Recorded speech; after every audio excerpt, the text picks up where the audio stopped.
Welcome to Cardinals Cover 2 with Craig Grialou and Mike Jurecki. Cardinals Cover 2 is brought to you by Arizona Cardinals Podcasts. Visit azcardinals.com/podcasts.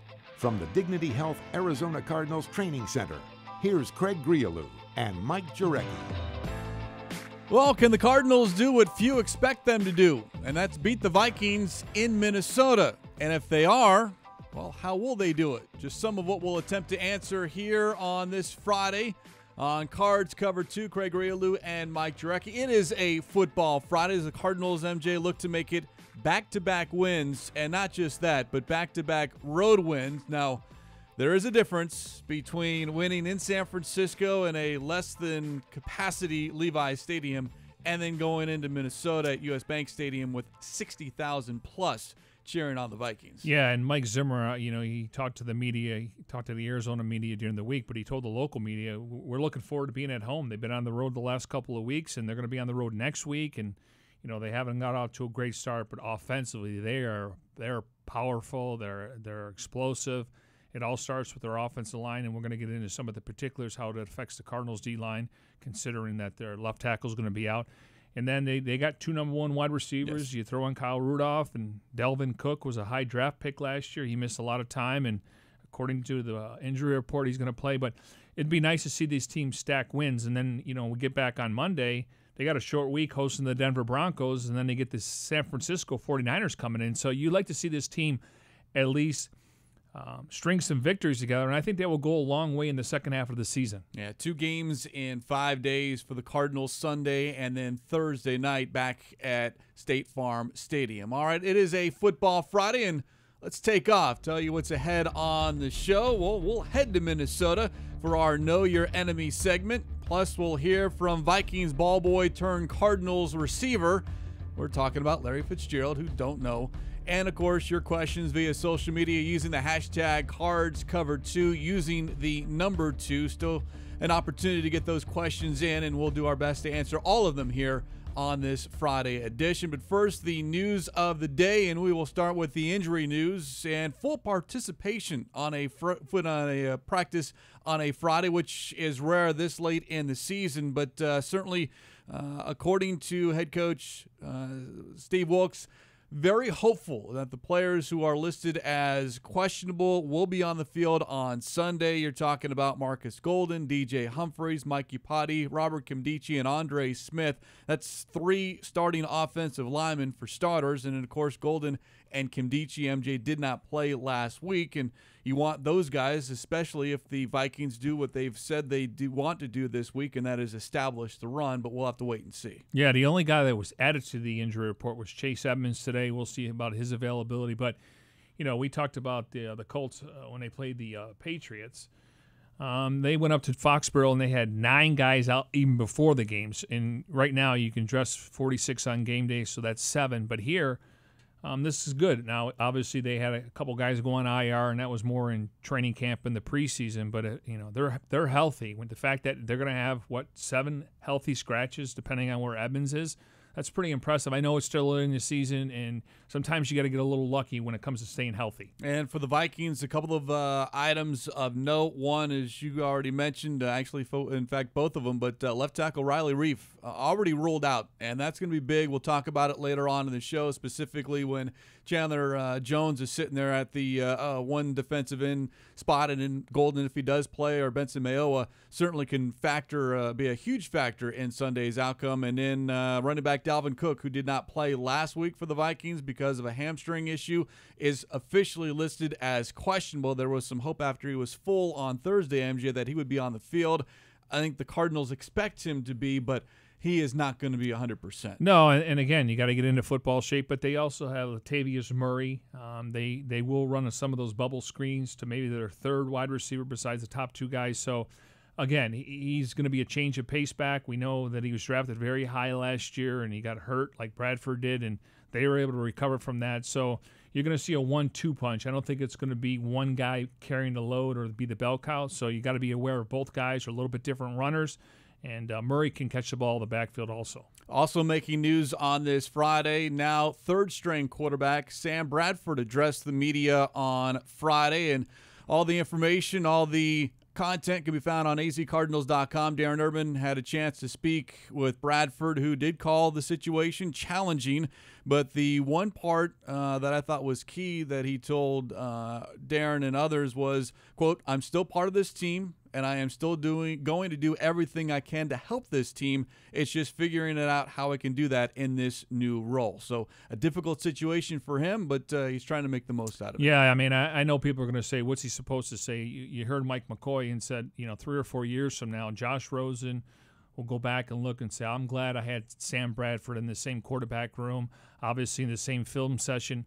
He's ears and eyes on the sidelines.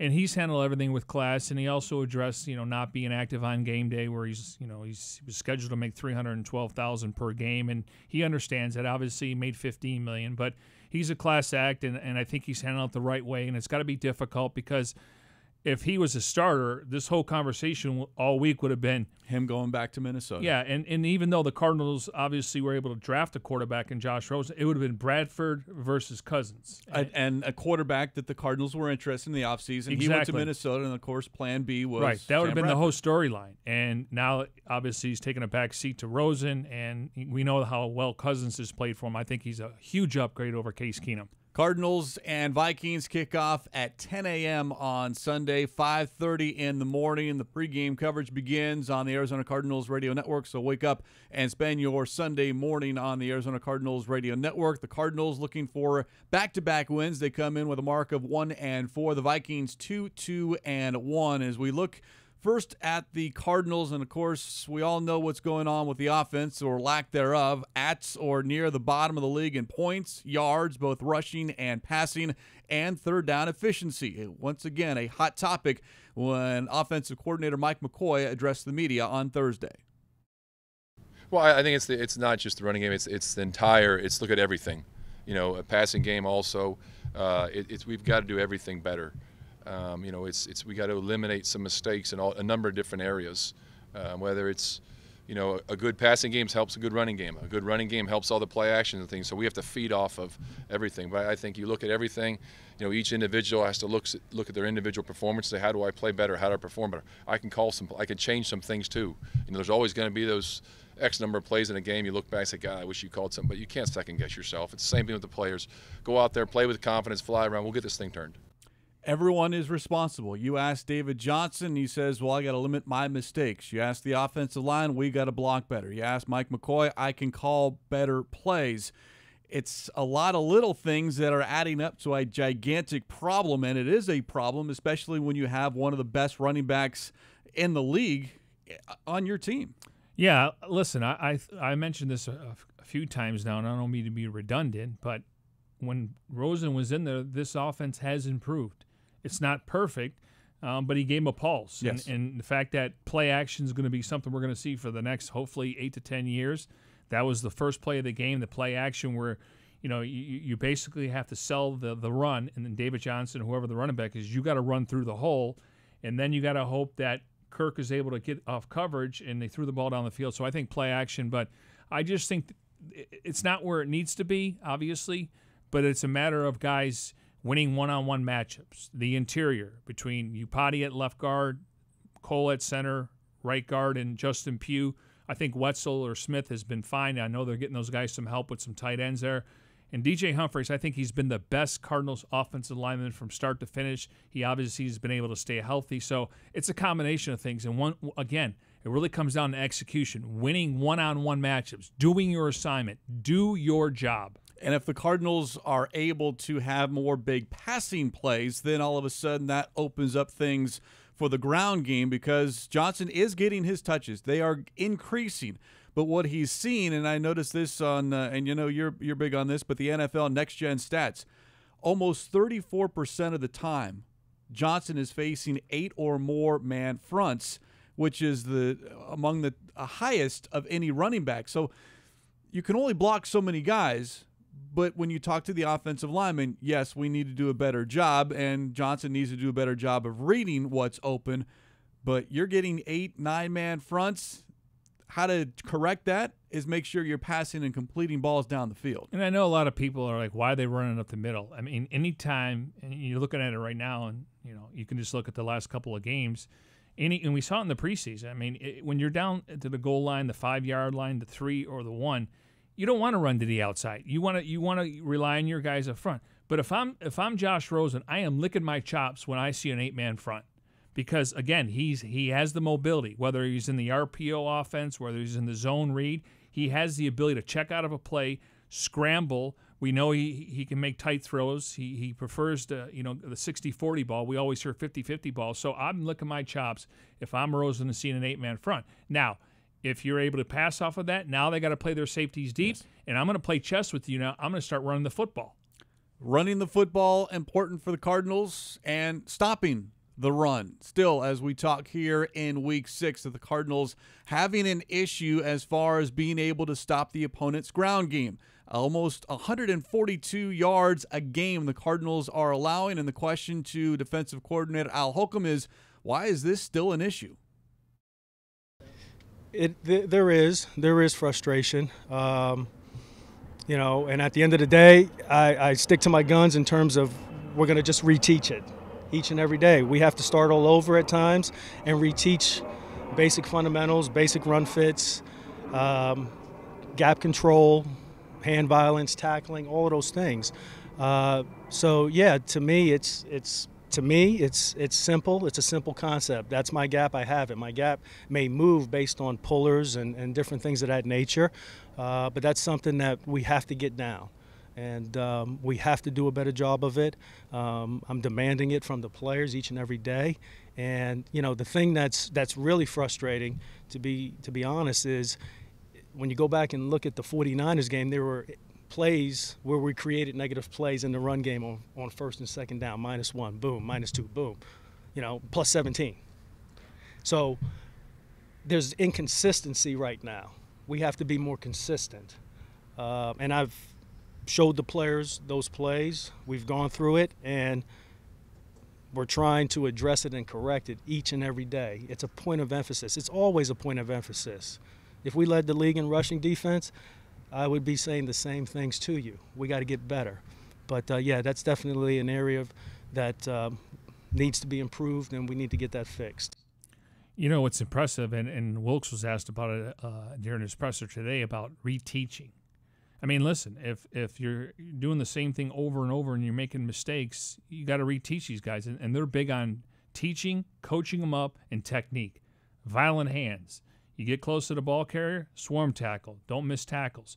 So they're not above that. You would think, here we are, going into Week 6, and they're still talking about this kind of stuff. But that's where the players, they have to break them down and then build them up. So by reteaching, it's really a refresher course to say, don't freelance. If you do what you're supposed to do, then this defense can be successful. But obviously, they're going to have their work cut out because we know they're going to try to run the ball here, and then obviously the way Cousins is playing. But I like the fact that they're not afraid to say, we got to reteach this to our guys just as a refresher course. Kimdichie being healthy would certainly help. True. He missed last week, although this issue has been around even with a healthy Robert Kimdichie. But the Vikings, at least on paper, don't run the ball very well. They're second to last in the NFL. The Cardinals are dead last, but our big reason that is because Dalvin Cook has been hurt, and we talked about it. He's on the injury report, officially listed as questionable.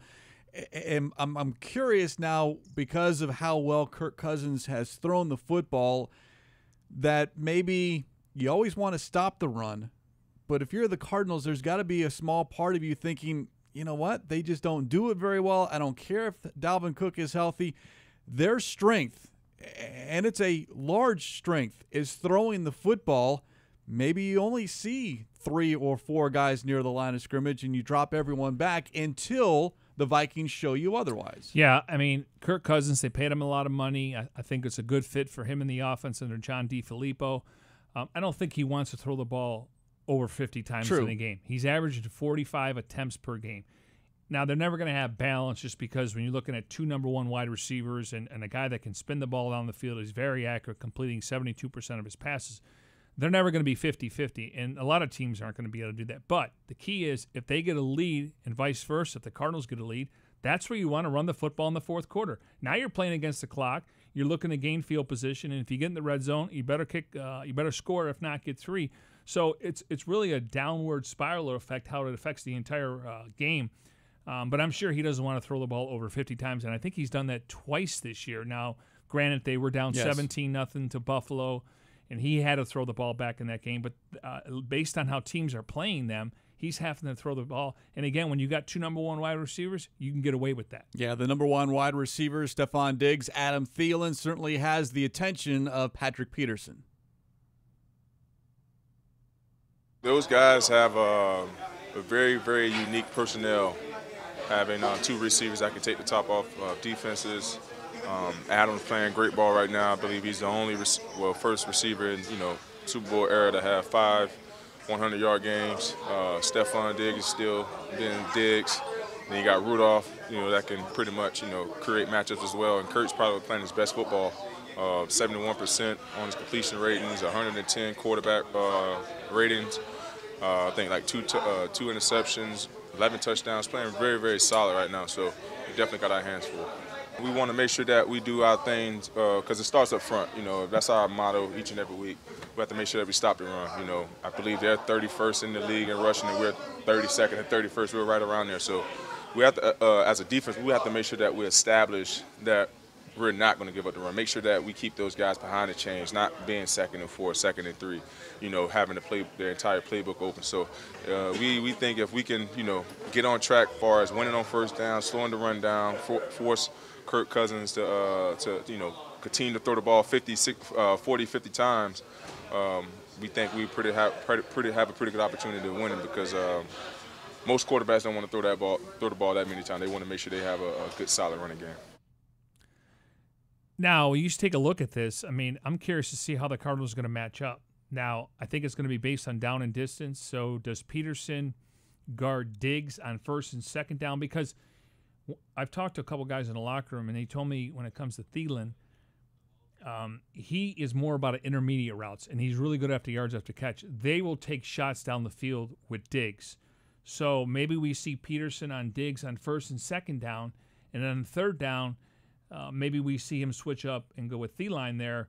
But you can also have one-on-one coverage and then try to bracket the other guy where you have over-the-top help and underneath help. So they got their work cut out here, but it'd be interesting to see the chess match between John DeFilippo and Al Holcomb of how they're going to attack certain parts of the secondary, if not the front 7. Well, don't forget tight end Kyle Rudolph as well, and that's certainly been an issue for the Cardinals. One thing that Al Holcomb did say on Thursday, Hassan Reddick will get another opportunity to start. He played every single snap on Sunday in San Francisco. There was some good, there was some bad, but the good was, the strip sack that led to Josh Bynes' touchdown. Oh, he was active. He's that athletic guy to where maybe you can have him cover someone, specifically that tight end, or do we see a Buda Baker in coverage? Don't forget Trey Boston, Bené Benwikri. You could see maybe instead of that 4-man front rushing the quarterback, only 3 and then dropping 8. Again, I think you mentioned, I think it's a perfect example, that chess match. What do the Vikings show versus what the Cardinals defense have to react to, or the Cardinals defense so effective that the Vikings have to alter what they want to do? Yeah, and I just think it'd be so important and huge. If the Cardinals win the toss, they're likely going to defer. That seems like the MO. And if you can make that stop early in that game, now you double up after halftime, you get the ball. But if they can just, whether they win the coin toss or not, just don't play from behind. You don't want to get in a shootout with these guys. They're capable of putting up 30, 35 points. Now, the Cardinals' defense has done a really good job over the last 3 games. I want to say, in any order, 20, 18, and 16 points. Correct. So to me, that's encouraging. And they're ranked 11th overall in points allowed. Now, it's about 22.4. You like to get that down a little bit. But they've done a good job of not giving up big plays, and they've done a good job keeping them out of the end zone versus settling for field goals. And we know the defense last week, 5 forced turnovers, led to 21 points. If you can tilt field position and get a couple turnovers in this game, it will go a long way. Well, Cousins is prone to throw interceptions. He's had double-digit interceptions each of the last 3 seasons. He will force it at times, and that's been the one knock on him, especially when he was with Washington. And when they show the quarterback stats, usually it's attempts, completions, completion percentage, yardage, touchdowns, and interception ratio. What you don't see, he's also fumbled the ball 4 times this year, and he's lost all 4. I talked to Chandler Jones about that, and he said, yeah, we've watched it on film. So 11/2 is impressive, okay? touchdown and interception ratio, but he's also put up the ball 4 times, and they lost all 4 fumbles. This is a Football Friday here on Cards Cover 2. Still to come, it is a hashtag Fitz Friday. We'll hear from Larry Fitzgerald, and, of course, your questions via social media using the hashtag Cards Cover 2, using the number 2 to get involved in the show. Cardinals and Vikings, again, 10 a.m. is the kickoff on Sunday, and whether you're watching from your phone or watching the game at home from your couch, be sure and check out azcardinals.com/Game Central. Follow the official game blog with live play-by-play updates and commentary from your favorite Cardinals insiders. Also, stats, video highlights, and all the pregame and postgame content related to the matchup against the Vikings. Again, that's azcardinals.com/Game Central. The other factor in this week's matchup is where they're playing, the crowd noise. 66,000 plus is what U.S. Bank Stadium can handle, and of course it's a very relatively new building. The Vikings, though, successful in that building, 14-5 overall, so a brand new experience for the rookie, Josh Rosen, although as he talked about on Wednesday, he's familiar with large crowds. In fact, he brought up his time when UCLA visited Texas A&M, and you know that's a rowdy stadium. Yeah, I love, people yelling and screaming at shit. I mean, it's part of sports. That's why it's fun. And part of it is, though, being able to shut them up, right? Yeah.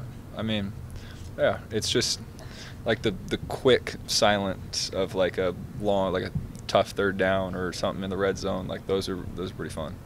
I get a lot of the one-offs on the single hasslers on the right on the sideline, just probably yelling at me about the hot tub for the most part. But as a collective crowd, probably the 50,000 chant at A&M was a lot of fun. What was the chant? I'm sorry. It was 50,000. In an interview, I said we was talking about crowd noise and stuff, and I was like, honestly, once it gets up there, you just can't hear regardless. 50, 60, 70,000. It's just, you just can't hear. And it was taken a little out of context. And they're saying it's 50,000 people there. So we're getting into the game, and the entire crowd collectively is chanting 50,000. But I mean, we walked out in our final drive. I was actually getting them going because I like that kind of stuff. It's fun. Aside from offensive linemen who need to hear because of, how they're going to block, there's a lot of players around that prefer road games just because of that joy, that satisfaction of a big play or a score that all of a sudden you've got this many people cheering against you and you've silenced them. Yeah, I remember the year when the Cardinals knocked off the Cowboys and then they had to go to Minnesota, and then they had a really talented roster, and you can just feel the vibration on the field. They were pumping in crowd noise. And I thought when I was traveling with the team, I thought the Kingdom, it had a concrete ceiling or roof. It was so loud in there. But they're not allowed to pump in crowd noise anymore. They got accused of that, and the league fined them on that. But, yeah, I mean, for the defense, it's going to be really quiet. So they'll be able to make their calls. Somebody asked Patrick Peterson, well, what do you do with the crowd noise? He goes, when we're on defense – there isn't. We were not worried about it. So they should be able to make their calls when the Vikings offense is on the field, where sometimes at home, if Larry catches a pass or the defense makes a good play, it gets loud in there. But they won't have any issues on defense when it comes to communication. And that's why, as you said, getting off to a quick start or just a first score, they win the toss, they'll defer. They haven't done anything else but defer. But if you get the ball, the crowd and the defense is going to be jacked for the Vikings on that first drive. But if you can march downfield and, if nothing else, if you can't punch it into the end zone, at least put points on the board to take a little bit of that heat off of you from the crowd. And I thought, over the last couple of games, we're starting to see a little bit more creativity on the offense. Again, it all starts up front. It also starts with guys, doing what they're supposed to do your job theory. Instead of making mental errors, but usually those are scripted plays. That's stuff you see during the week. You go back with the quarterback on Saturday night. Let's go back through it. And we had no idea that they were going to open up that game last week and throw that 75-yard pass. See, that play this week would be perfect. Yes. But even if you defer, and who knows, maybe Wilkes says, I'm going to put my offense on the field. We want to play with the lead. Who knows? But we'll see Sunday. But even if they get a couple first downs and you make them punt, and then you're able to kind of play field position, that goes a long way too. It's okay to punt in the NFL. People think, and I think Rose is smart enough to know, if I don't see something, I'm going to throw it away. And Andy Lee has been a weapon this year. And then you put your defense on the field, and hopefully they can force some turnovers. The Vikings 2-2-1, and they were one of the many teams, or not many teams, but one of the few teams that had legit Super Bowl aspirations coming into this season. They haven't gotten off to the start that many expected them, but they were 2-2 at this point a year ago and advanced to the NFC Championship game. Head coach Steve Wilks on the Vikings as a whole, both offense and defense, the challenge they face on Sunday. I think, Cousins doing a great job of running the offense, very effective, as you just mentioned. They do a great job in getting the ball out quickly. Also their play action, even though they haven't been running the ball well, I know they want to try to establish that. Just listen to some of the things they've talked about over the last couple of weeks. But he does a great job, in my opinion, putting the ball where it needs to be. I know we focus a lot on the offense, and for good reason. They're very good offensively, the Vikings are, and, of course, that's where all the money went. But they did do some renovations, if you will, on defense this offseason as well with the addition of Sheldon Richardson. It's unfortunate about Everson Griffin, who's not going to be in uniform on Sunday. But other than that, you got Danielle Hunter, who's had a sack in every single ball game. Underrated player. Joseph, who had that fumble recovery last week. Anthony Barr, Eric Hendricks are great linebackers. Trey Waynes is going to be back after missing or after being in concussion protocol. So there are some names on that defense, some talented players, some high draft picks that, let's not forget why the Vikings were one of those teams that people penciled into the Super Bowl here this season. Let's just take a look at their defense. And you mentioned Sheldon Richardson, a former first-round pick. Anthony Barr, 2014 first-round pick. Eric Hendricks, 2015 second-round pick. Trey Waynes, 2015 first-round pick. Harrison Smith, first-round pick. Xavier Rhodes, first-round pick. Mackenzie Alexander, second-round pick. Mike Hughes, corner, first-round pick. I mean, they've really invested in that secondary. I mean, you're talking almost 3 number-1 picks. And I was thinking, why would they do that? I think it's because you have Aaron Rodgers in that division. Now you got a young Mitch Trubisky. And then you throw in Matthew Stafford. Even though they may not win a ton of games, he's going to throw for a ton of yards. So they've really – and you got to give Rick Spielman a lot of credit. He's re-up guys. They've taken care of their secondary. They've taken care of Anthony Barr.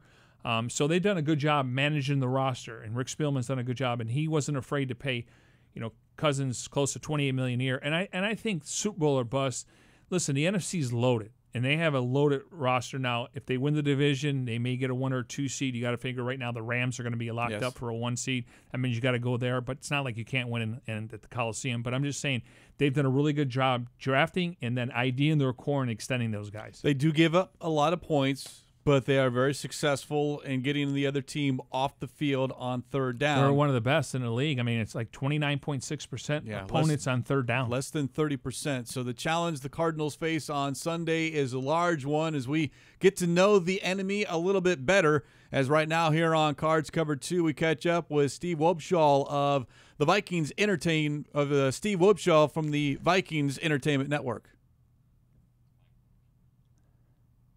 Well, every coach preaches it. They want to be balanced on offense, both the run and the pass. Though, Mike, looking at this Vikings offense, it's leaning very heavily towards the pass. Is that just early season by design or because of the struggles, just the fact that you can't run the ball right now? I think it's the Vikings playing to their strengths, honestly. I mean, you look at the way Kirk Cousins has played, and you guys see how different statistical services or networks will break down the play of some of your players, and a lot of times on the quarterbacks, it's how is he outside the pocket? How is he when he's blitzed? How is he inside the pocket? And you look at those breakdowns, those splits, and Kirk Cousins is in the top 5 or 6, if not higher, in all of them. So the way Kirk Cousins has been playing for the Vikings, on top of the fact that we have Stephon Diggs and Adam Phelan who are playing at a very high level right now, I think it's more just our offensive coordinator John DeFilippo playing to the strengths of his personnel, which is the passing game. I think it has more to do with that than anything. I think if you wanted to keep analyzing it and drill down a little bit deeper, probably important to point out that Dalvin Cook, our starting running back, has not been playing of late. He sat out the second half of the Rams game. He did not play last week, and he missed a couple of games before that. So Not having your starting running back is going to hurt your ability to run the ball. Obviously, I don't need to tell you guys that after you lost David Johnson early last year. And so we're still trying to get healthy along the offensive line as well. So I think the combination of the strength of our offense is our passing game, and we've been banged up at some of the key components that in the running game. I think those two things coming together is kind of what's yielded such a high passing ratio for this offense. Fortunately, it's worked out. The team has been able to score 23 or more points in all games but one this season, I believe. So it's been working, and I don't think it's going to change much so long as Cousins, Diggs, and Phelan are playing this well. What about the screen game and the tight end position specifically? You've got a good one in Kyle Rudolph, and that's something that certainly has hampered the Cardinals not only this season but in years past, both the tight end position being able to run down the seam and in the screen game, which the 49ers were able to exploit seemingly at will last week. Yeah, well, we've had some pressures allowed on the quarterback, and obviously a good way to combat that or neutralize that is to use the screen game. We've had some success, and I think one of the more underrated parts of Stephon Diggs' game is his ability to finish plays off, to finish as a ball carrier. You get the ball in his hands early in the down. Stephon Diggs can make people miss, and then upon contact, he usually is able to break a tackle or two and fall forward. So I think he's a really good weapon in the screen game. And we do a lot better with screens to receivers than we do to backs, it seems like. So, it wouldn't surprise me if the screen game is something the Vikings continue to focus on here going forward, not just because they may see or may not see something in the Cardinals defense, but I think it's just something that we do well, particularly with Stephon Diggs. And, yeah, you're right. Kyle Rudolph is off to a good start this season. He's sure-handed. He's a big body, so he's good in short yardage situations. He's good in the red zone. And one area where he's really gotten better this year is yards after the catch. Over half of his receiving yards are after the catch, and that is not prototypical Kyle Rudolph, but it has been the case this season, so that's been a welcome improvement. Hey, Mike, the biggest difference I see from the outside is, Keenum last year obviously played at a high level. Maybe he wasn't willing to throw the ball down the field as much. Cousins is the opposite. Do you see that same observation? Yeah, I think you can win at a high level with both quarterbacks. Mm-hmm. And, we proved that with Case last year. Case has a lot of strengths that are helpful. He is really a good improviser. So when things break down, he's very good at keeping a cool head and just finding a way to push the ball down the field. Cousins to me can do that. I'm not criticizing his ability to improvise at all. He's good at that. But Cousins is very good at being on schedule, at staying in the pocket, executing the play as it was designed, and knowing where to go with the football based on coverage. So I think, although you can draw some comparisons between those two guys, I think they're two different players. Mm-hmm. I think they're two different quarterbacks.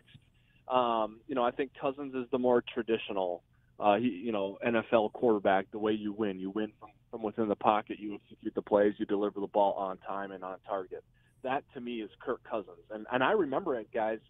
I don't know if you guys have ever been a part of a Cardinals team that has coached at the Senior Bowl, but we coached at the Senior Bowl in 2012. And Kirk Cousins we coached the North team, and Kirk Cousins was one of the three quarterbacks. We had Kellen Moore, Kirk Cousins, and Russell Wilson. And I remember that about Kirk Cousins, even back at the Senior Bowl. Very accurate and always on time.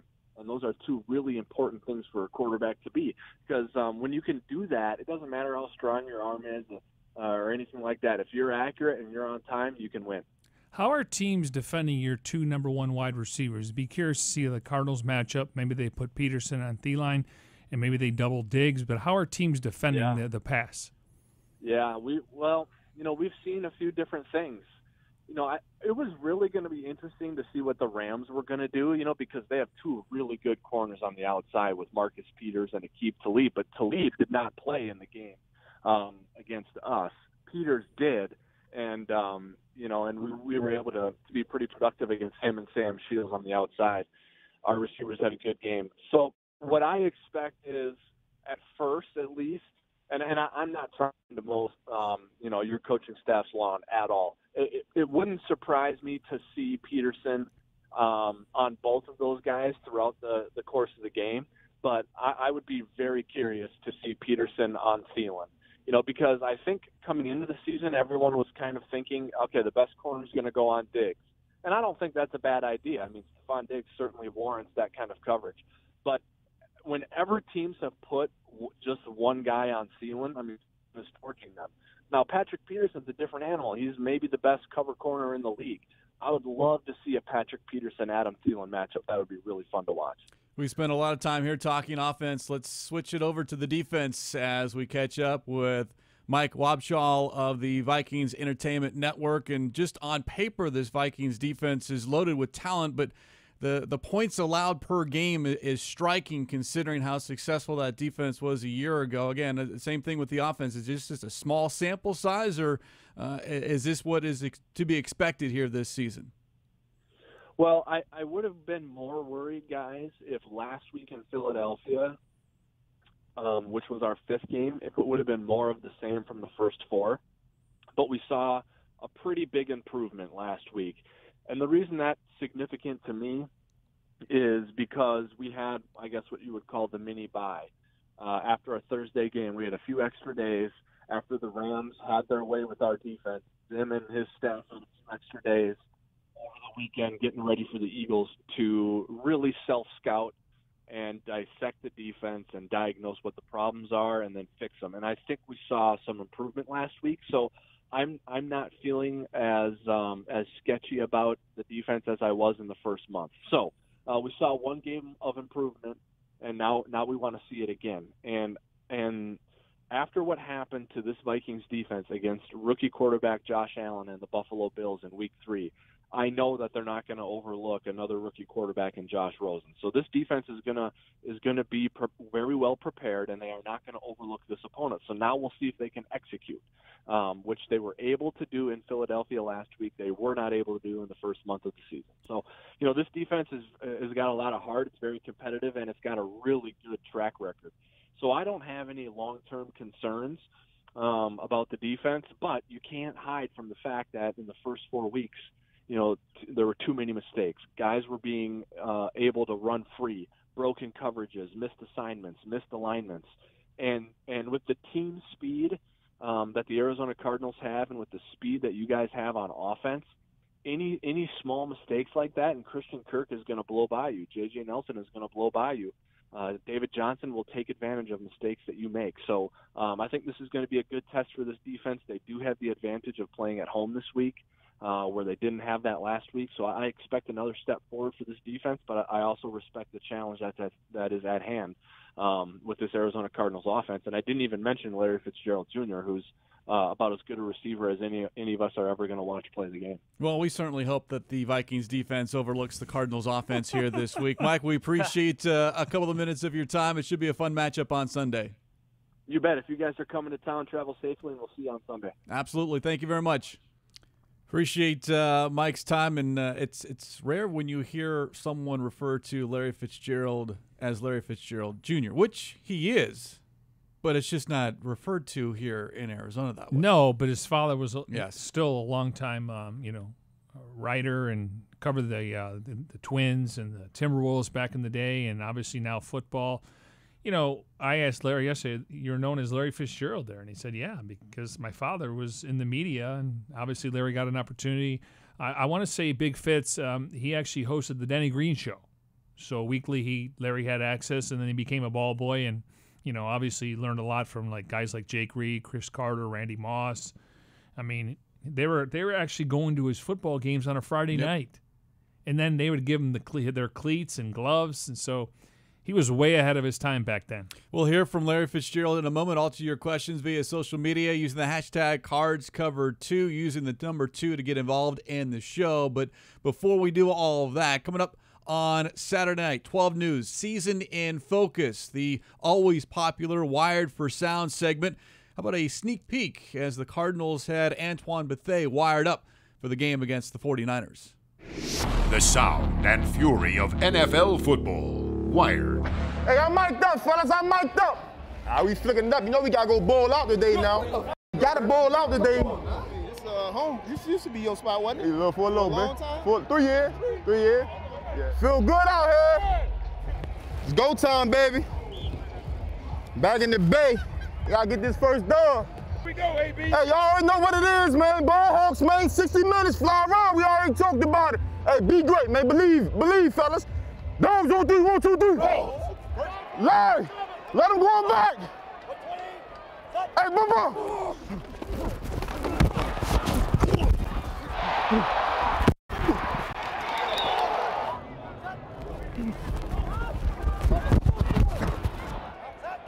Back.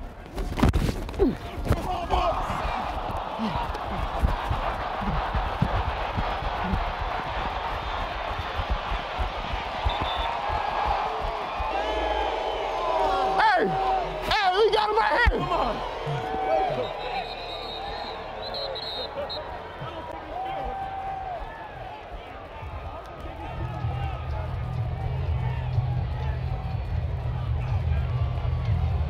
Now, for those listening to the podcast here, I invite you to go to azcardinals.com to watch and listen to the Wired Up with Antoine Bethea. If for no other reason, Jen, for the end of the Patrick Peterson touchdown, because a handful of the defenders went over, and they're always big now on getting their picture taken. Well, they found a cameraman at the last part of the behind the end zone. The unfortunate part, MJ, is that the cameraman was a 49ers cameraman. There was no way he was taking a picture. Yeah. So Chandler Jones attempted. No. He touched it, but yeah. Yeah, and the guy's like. Yeah, he's like, that touched my first, camera. I don't know if they got so many things going on. I don't think they noticed. They probably didn't. Right, but he's like shaking his head, nope. And then Chandler goes over there, and Chandler tweeted out, maybe he was just grumpy, but he's employed by the San Francisco 49ers. But how about Bethea saying, Pat P at LSU will return that for a touchdown? You know what? I asked Peterson Thursday, like, what happened? Why didn't he score? Without hesitation, Hassan Reddick didn't block the quarterback. Wow. Now, but if you look at it on film, it's true. He's running side by side. Bethea's saying, just cut. Yeah. We got you. You just cut. And Peterson says there was no room for me to go, so he just went out of bounds. Now, Sam Rosen's doing the game coming up on Sunday. If you're not familiar with Sam Rosen, been a long time at Fox, really has cut his teeth probably announcing Rangers games. He called a lot of Cardinal games when Patrick Peterson was drafted. Matter of fact, he was on the call for 4 punt returns for touchdowns. Well, perhaps that happens this week. Well, Christian Kirk's done a nice job, but we know that he's got the Deion Sanders rules. If you need a punt return late in the half or in the special circumstances, and if you at the end of the game to get into field goal range, he could have that. But Christian Kirk to me is definitely their number 1 punt returner. But the fact that Sam Rosen called all 4 of those punt returns, Patrick Peterson looks forward to seeing Sam Rosen, especially in that meeting they'll have tomorrow when they arrive in Minnesota. It is a Football Friday. It is also a Fitz Friday, as we hear on Friday from number 11, the best of Larry Fitzgerald's Q&A with the media. By the way, this Sunday will mark his 6th career game in his hometown of Minneapolis. The one-time Vikings ball boy turned wide receiver. I can't. This is probably my 5th or 6th time playing there. I mean, it's really another game at this point. You know, being as long as I've been in it. You know, I've always been a Vikings fan. I would lie to you if I told you I wasn't. You know, I pull for them to win when I'm not playing against them. You know, it's just you grow up there and work for the team and get to know the people in the organization. You know, it's kind of that's just how it is. No, I'll be able to be up there. I'll be able to play up there for the rest of my life. I live up there in the summertime. I would go on a limb and say I've scored the most touchdowns in the state of Minnesota, though, than anybody on the field, probably. Let me think. Maybe Adam Thielen, because he's a Minnesota guy, too. He scored a lot of touchdowns recently, too. So I'll say me and him probably neck and neck, probably in the most touchdowns scored in the state of Minnesota. Yeah. Larry, at the end of that 2003 season when Nate Poole caught the pass to knock the Vikings out of the playoffs, you were preparing for the draft. Did you ever, at that result, did you ever think, like, this might affect where I go? Yeah, I did. I told Nate that too. First of all, I was devastated that happened. You know, I was pulling for him obviously to get to the playoffs and to see him be eliminated by the Cardinals, and then that eliminated the Cardinals from getting the #1 pick, which I was hoping for too. So I mean, it was a all-around hurtful weekend. Speaking of that game, let's open up the Big Red Vault for those that might remember it was Week 17 back in 2003.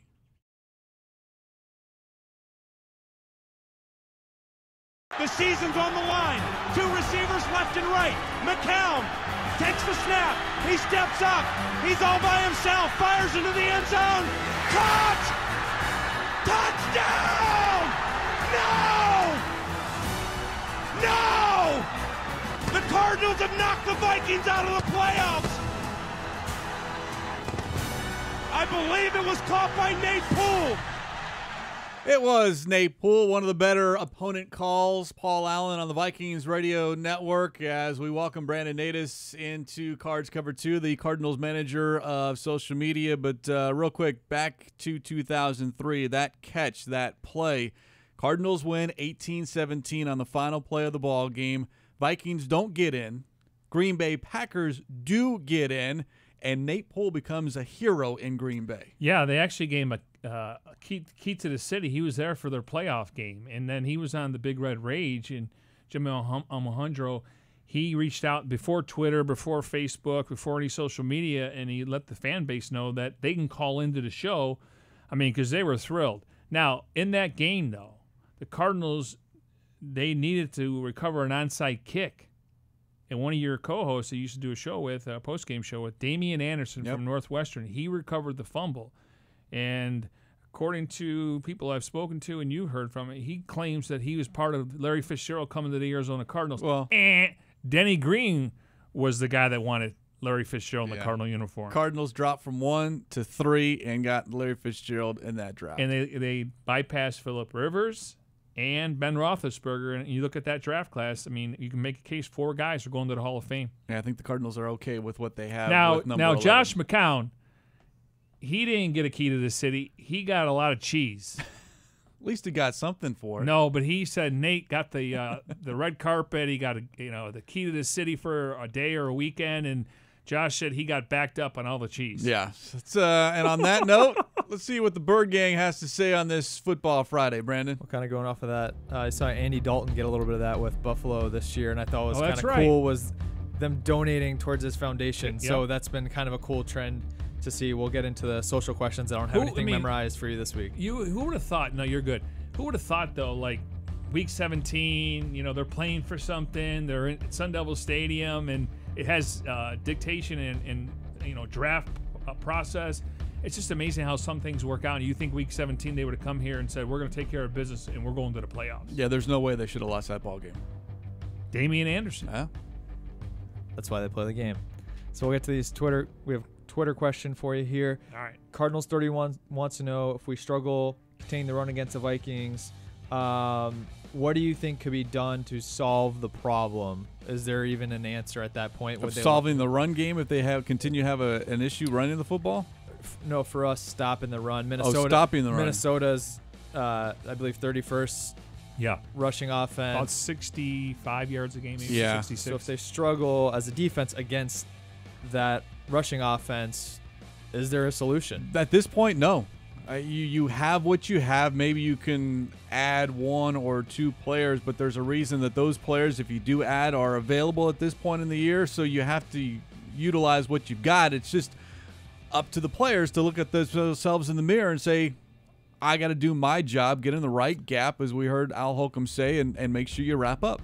I thought Kyle Odegaard, who comes in here on Wednesdays and goes through his film session with us, he had a really key stat on Corey Peters. When Corey Peters was in the game, they ran for 77 yards, but they only averaged 3.3 yards a carry. You get Kem Dichie back this week. You get Marcus Golden. But listen, they're going to throw the ball. So if you stop the run and you get them in 3rd and long, now you got an opportunity to force some turnovers, maybe get some hits on the quarterback. He has fumbled 4 times, lost all 4. So, again, it's the NFL. They're going to game plan to what they try to attack your weaknesses. So I wouldn't get fixated on that because they can turn around and throw the ball 50 times a game. I don't think they want to, but average says they're averaging 45 passing attempts per game. Do you think it helps, too, that Dalvin Cook's a little bit banged up and that O-line's a little banged up? That works in Cardinals' favor? I think the loss of the left tackle is huge. Yeah, and again, Dalvin Cook's a very talented player. He's coming back from an injury, so I don't think he'll be the bell cow. And they got Latavius Murray, so they got a 1-2 punch. But force him in 3rd and long and try to tee off on him. Latavius Murray, fellow UCF night like Oh, myself. very We were nice. there at the same time. We'll switch over to Instagram now. Do you think that the San Francisco game could be a bounce back for this team now? You know, could we look at it as something that a little pendulum swing, get some Turn the momentum corner, going? you mean? Yeah. Absolutely. Oh, yeah. I mean, but what happened last week, you've got to forget about. I mean, this is a whole new week with a whole different set of circumstances and issues and hurdles and problems, whatever you want to cliche you want to throw out there. But at least they got that first one out of the way, and the end result from everything that they've been taught, positive outcome. Yeah, I think Wilkes had hit on it last week when we got a chance to see his post game. Talk to the team about, hey, for the first 4 games, I didn't see anybody pointing any fingers. Nobody blamed the other side of the ball. Obviously, they knew that the defense was going to have to carry these guys. So, when I look at it from this standpoint, I mean, you want to build off that game, but it'd be nice to start stacking wins because then you got to turn around 4 days later and play the Broncos. So, I think confidence-wise, yes, it's going to go a long way knowing that they've only given up in any order 20, 18, and 16 points in the last 3 games. You can build off of that. And again, if you win the turnover battle, it increases your chance to win on game day. How much do you think they may look at what Buffalo did going in there as heavy underdogs with a rookie quarterback? Do you think they look at that at all, or they're just like, we're our own animal? I mean, you can look at it as far as what Buffalo did to become successful, but, I mean, the Vikings, for them, I think it's more of a wake-up call for them to make sure it doesn't happen for a second time. And they got a quality win last week on the road against that Eagles team we watched last night, beat up on the Giants. So, I mean, I just think overall, I mean, they have a talented roster. I mean, they really do. So, but I think you can build off that game last week, and hopefully you can start stacking wins because that's how you're going to – I think it's easier to correct mental errors when you win, where maybe when you lose it's more negative. And I don't sense that. I think these guys are loose in the locker room. They feel like they can go toe-to-toe now. It's a matter of going up there and trying to pull off the upset. Now, one change from last week will be the wide receiver room with the addition of Kendall Wright. Bryce wants to know, how does Kendall fall into the wide receiver mix? I think he'll be active on Sunday as long as he's shown through 3 days of practice that he understands the offense. The question is what wide receiver won't be active? And MJ, you've been saying it all week that the guy odd man out as far as on game day, perhaps Chad Williams is reps, but as far as who's down, J.J. Nelson. Yeah, I mean, they kept 5 wide receivers going into the season. We know that Trent Sherfield doesn't play a lot on offense. And I hope he gets an opportunity at some point. He's playing on special team. I don't think you can dress 6 wide receivers on game day, so I think the odd man out would be J.J. Nelson. He only played 2 snaps last week.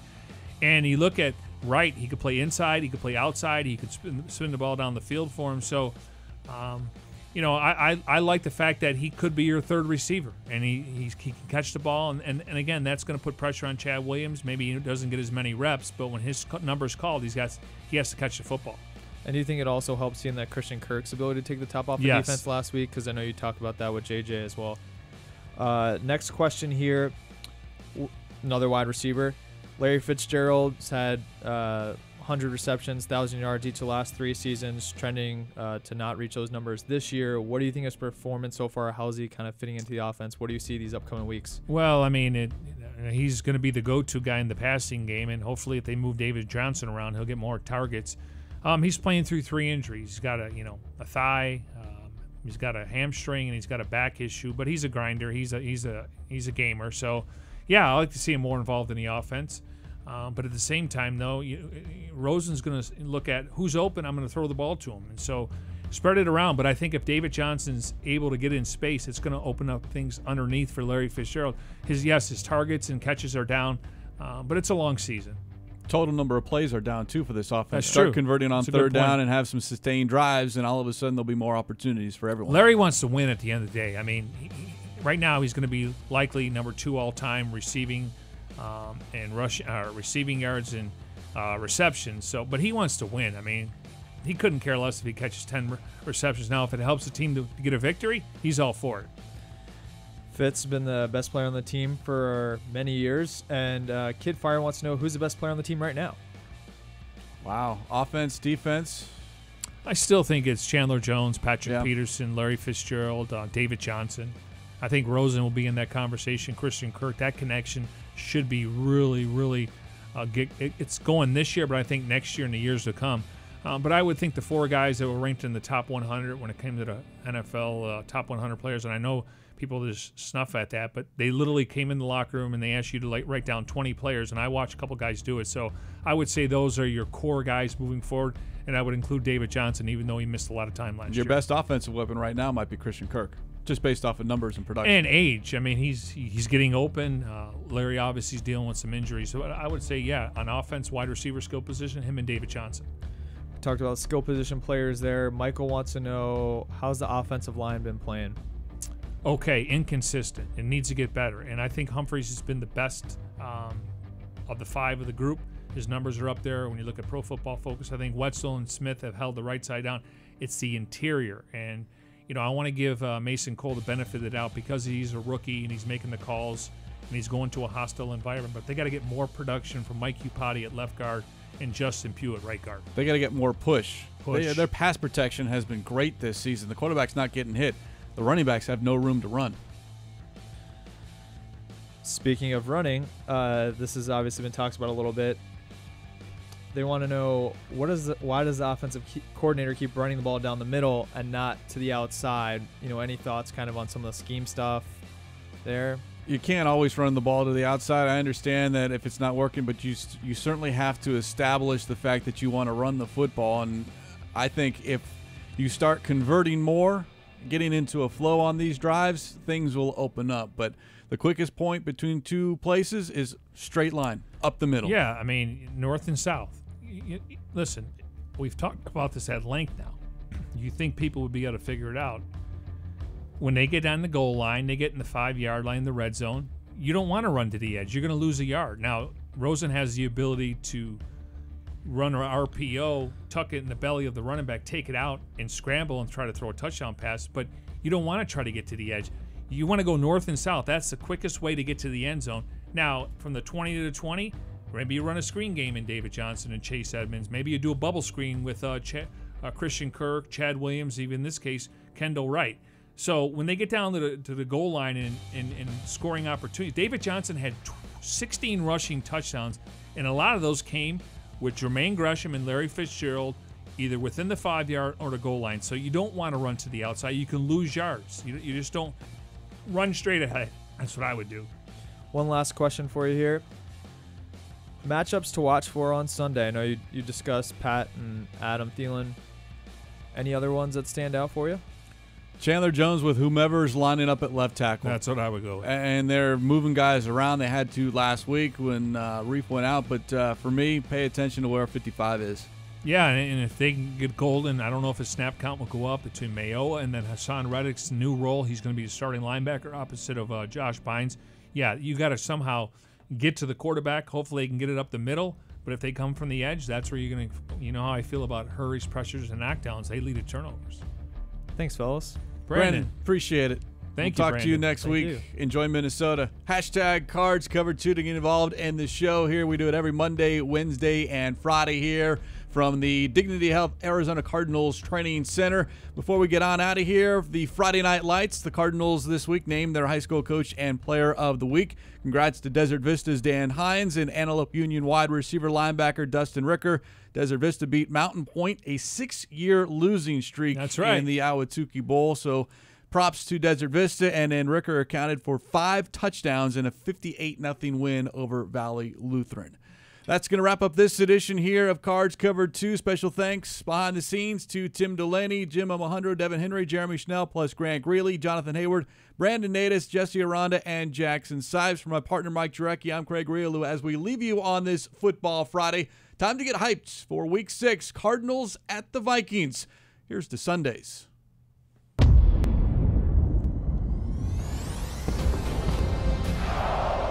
Winning on the road in the NFL is difficult.